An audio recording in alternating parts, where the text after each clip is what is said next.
the Russian robot that face planted, and what's coming next. A Russian humanoid robot collapsed on stage. I'll show you in a moment. But the real story is how fast everyone else's robots are improving. The New York Times reports that Russia's first AI humanoid robot, AIDOL, made a dramatic entrance to the Rocky theme in Moscow, then wobbled and went straight down on its face. Organizers blame calibration and lighting issues and quickly dragged it off stage. But behind the comedy is a global race. Tesla's Optimus humanoid is already being tested inside factories.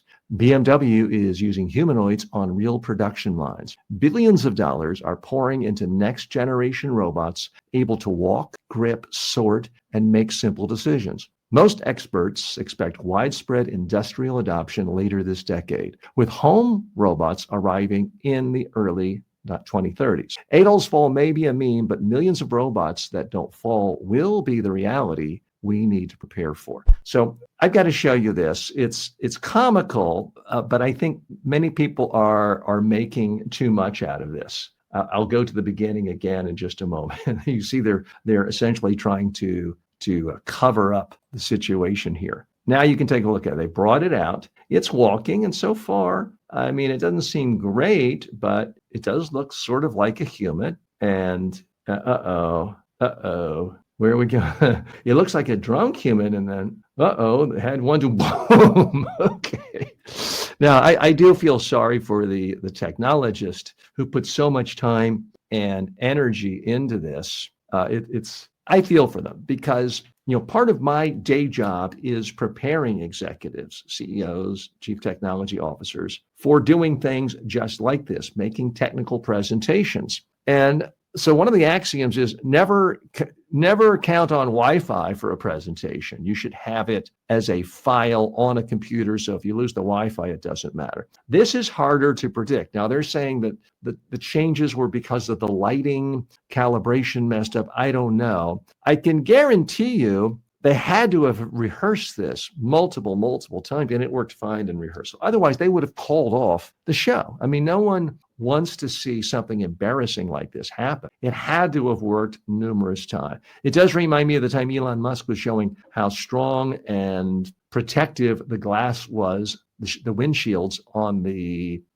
Cybertruck, and he went up to it with a hammer and it just smashed the glass. It was horribly embarrassing. Mark Zuckerberg has had problems with product demos. At some point, everyone has a problem with product demos. It's happened to Bill Gates. I don't think the lesson here is, well, those silly robots, they're so stupid, we don't ever have to worry about them. Oh, no. I think the message is the exact opposite. The robots are coming. We've talked about this just in the last week with the Optimus robots coming from Elon Musk. They're getting better every single day. I don't know about you, but my ability to pick things up, especially heavy things, is not improving over time. And if you're more than 25, it's unlikely your ability to pick up things is getting better. These robots are getting better every single day. Their balance, although you can't tell from this image, it is getting better every single day. And it's only a matter of time before every manufacturing company in the world says,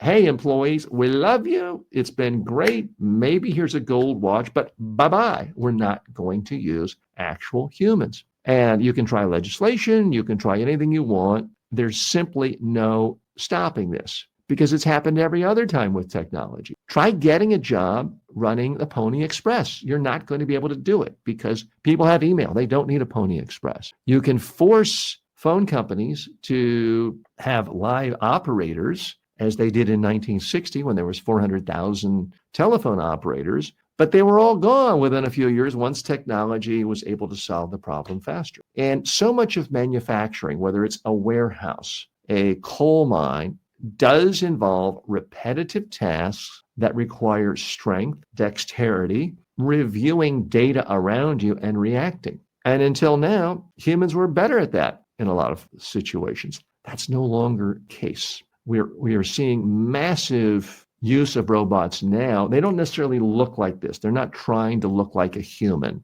in many cases. if it is in an Amazon warehouse. Quite often, it just looks like a giant Roomba vacuum cleaner that's able to quickly and easily and smoothly carry 500-pound crates. But make no mistake about it, robots are getting better and better every day. They don't even need light to see. You put me in a totally black warehouse, I would be less than useless. I'd be stumbling around, falling, hurting myself. You put a robot in a completely dark warehouse, it has sensors. You don't even have to spend money on the energy bill, on the electricity bill for lighting. So we've all got to prepare for this. So yeah, let's have a chuckle looking at this computer or this robot falling today, but realize it could be us falling down on the job in the near future. It also means, I think, the days of bringing back manufacturing. Okay, a manufacturing business that manufactures things and sells stuff and makes money, yes. Manufacturing jobs, no, they're not coming back. One of the things that